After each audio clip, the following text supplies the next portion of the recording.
The Frog Prince continued. The princess kissed the frog. He turned into a prince, and they lived happily ever after. Well, let's just say they lived sort of happily for a long time. Okay, so they weren't so happy. In fact, they were miserable. Stop sticking your tongue out like that, nagged the princess. How come you never want to go down to the pond anymore? Whined the prince.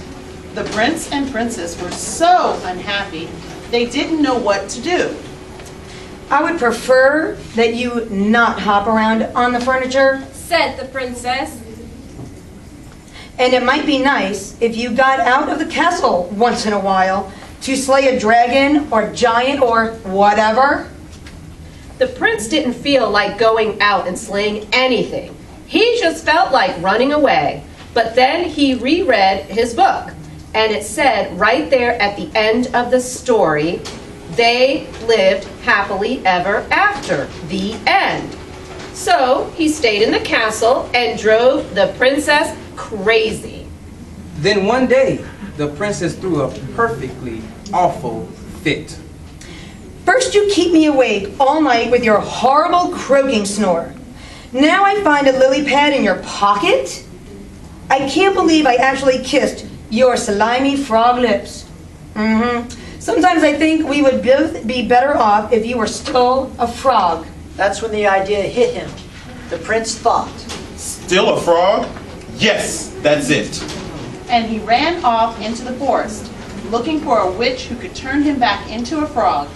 The prince hadn't gone far when he ran into just the person he was looking for. Miss Witch, excuse me, Miss Witch. I wonder if you could help me. Say, you're not looking for a princess to kiss, are you? Asked the witch. Oh no, I've already been kissed. I'm the Frog Prince. Actually, I was hoping you could turn me back into a frog. Are you sure you're not looking for a beautiful sleeping princess to kiss and wake you up? No, I'm the Frog Prince. That's funny. You don't look like a frog.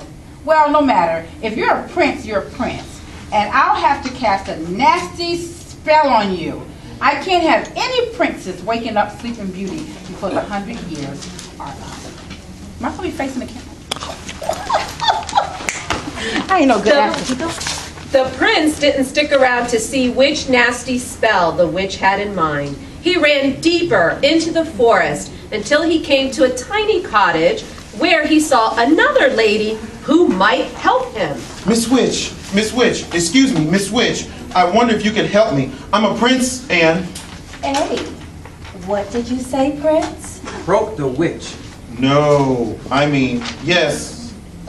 no. I'm not the prince looking for Sleeping Beauty, but yes, I'm the Frog Prince. And I'm looking for a member of your profession who can turn me back into a frog so I can live happily ever after. Frog Prince, you say? That's funny. I thought frogs were little green guys with webbed feet. Well, no matter. If you're a prince, you're a prince. I can't have any princes rescuing Snow White. Here, eat the rest of this apple. The prince, who knew his fairy tales, and knew a poison apple when he saw one, didn't even stay to say, no thank you. He turned and ran deeper into the forest. Soon, he came to a strange-looking house with a witch outside. Miss Witch, excuse me, Miss Witch.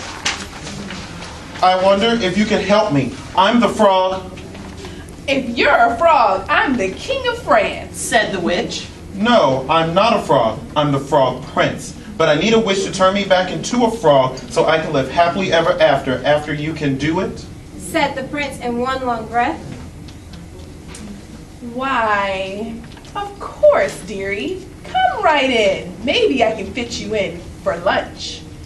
The prince stopped on the slightly gummy steps. Something about this house seemed very familiar. He broke off a corner of the windowsill and tasted it. Gingerbread. I hope you don't mind my asking, Miss Witch, but do you happen to know any children by the name of Hansel and Gretel? Why, yes, Prince Darling, I do. I'm expecting them for dinner. The prince, who, as we said before, knew his fairy tales, ran as fast as he could deeper into the forest. Soon, he was completely lost. He saw someone standing next to a tree. The prince walked up to her, hoping she wasn't a witch, for he quite had his fill of witches. Madame, I'm the frog prince. Could you help me? Gosh, do you need it? said the fairy godmother. You are the worst looking frog I've ever seen. I am not a frog. I am the frog prince. Said the prince, getting a little annoyed. And I need someone to turn me back into a frog so I can live happily ever after.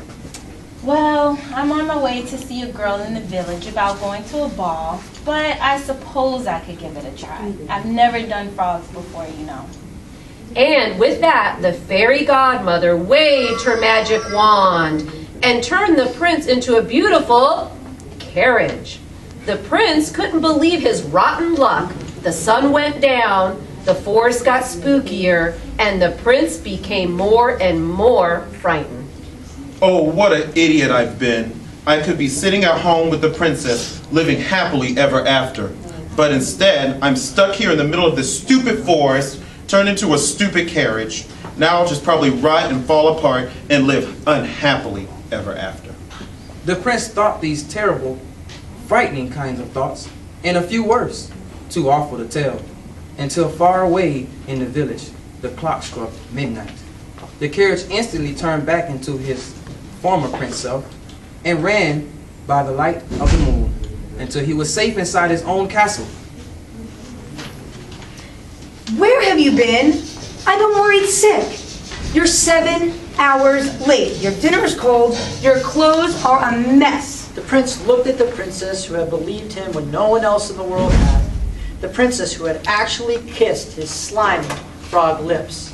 The princess who loved him. The prince kissed the princess. They both turned into frogs. And they hopped off happily ever after. The end. Come on, hop on.